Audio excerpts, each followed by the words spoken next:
Froggy, Yeah, Elmo. Froggy, Dr. Wildman's lecture about modernity last week had all these graphs and all these lines. Yeah, it was a lot to take in. What do you remember? Elmo remembers literacy rates going up. Yep, and calories being concentrated, most of them produced by women, but more of them used by men. Then on Tuesday, Dr. Wellman gave a big lecture. He said he was an emotional lecturer. Elmo can relate. Yeah, his class was on modern Christian theology, to follow the Intro into Modernity class from last week with all the graphs and the lines. Yeah, the graphs and the lines. So, Dr. Wildman talked about 11 or 12 different perspectives on modern Christianity. Yeah, he says that each perspective isn't fair, just like the people who only see you as merely a red puppet. As opposed to people who see you like a green frog? Well, exactly like that. He said that during modernity, more perspectives are widely visible than ever before, perspectives that had previously been marginalized. But so many perspectives can be confusing to Elmo. Well, Dr. Wildman says that kind of confusion is exactly what we need to embrace other perspectives. Dr. Wildman called it confusion in the best possible way. Okay, so how many perspectives did he have for theology? 12. Oh my. Dr. Wildman did a network analysis, the links between theologians like Mary Daly and Paul Tillich. He drew 2 dots with lines between them, then imagined all the dots and all the lines. It looked like fireworks. Elmo loves fireworks! And in 1900, the big explosions in these fireworks were centering around European theology, with smaller sparks from North America and a very small spark centering around the first wave of feminism. Getting women right to vote. Yes, exactly. First wave feminists were talking, but not many people were listening to them. That's why it was a small spark. But by 1970, more people were listening to feminist theologians, and then there was less dominance by European theology. He said that intersectionality is a sign of collapse of the center. Intersectionality? Yeah, voices of marginalized people being honored in activist movements like the feminist movement. Dr. Wildman said there's no real center of discussion about Christian theology anymore, with no central figure like Karl Barth. Karl who? I think that we have to read about him later. I don't know who he is either. Okay, what are the 12 perspectives? Well, foundationalism versus relativism, subjectivity, objectivity, global, local, world religions, natural and social sciences, center and periphery, critical theory, good and bad, self-awareness, obliviousness, naturalism, supernaturalism, bodies in and out, ecology matters, irrelevant or is irrelevant, and morality.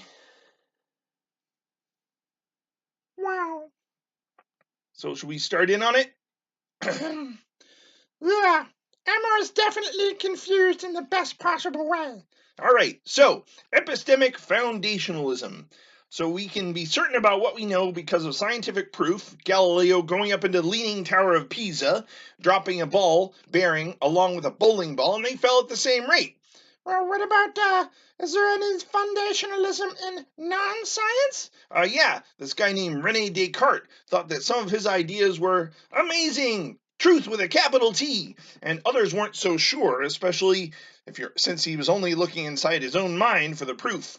You have to talk to other people from other cultures with other biases. What happens when you do that? Well, then you're doing epistemic relativism. The truth depends on one's context, one's interpretation, one's culture. Did epistemic relativism start in modernity? Nope. There's a guy named David Hume who noticed problems with foundationalism before modernity, but it became foundational to modern thinkers, and the conflict between both perspectives became internalized. So, the modernity, everybody became epistemically relevant? Or relative? Emma's confused in the best possible way again. No, that's actually not what the sign of modernity is. Dr. Wildman says that modernity features these 2 poles being held in tension, like they say at the School of Theology. Oh, so this becomes more a thing that is discussed than a thing that is decided. Exactly. And that's the first perspective. Okay, what's number 2? Turning to the subject. We learned about this in another reading, treating individual conscience, reason, and experience as the primary arbiter of truth, of value, of authenticity. This is called relativism or subjectivism. And I bet there's another side to this one, too. Yep. As opposed to the truth being located in the Bible or in the Pope, and that would be called fundamentalism. People who object to relativism and subjectivism. Okay, so that's the second perspective. What's the third?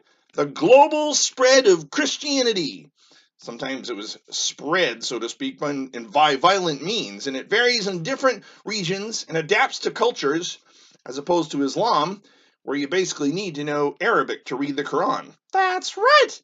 I remember Karl Rahner said that early Christianity spreading beyond Jews to Gentiles was the most significant step for Christianity, followed by Vatican II. Yep. Rahner said Vatican II incorporated local cultures into Christian worship and practice.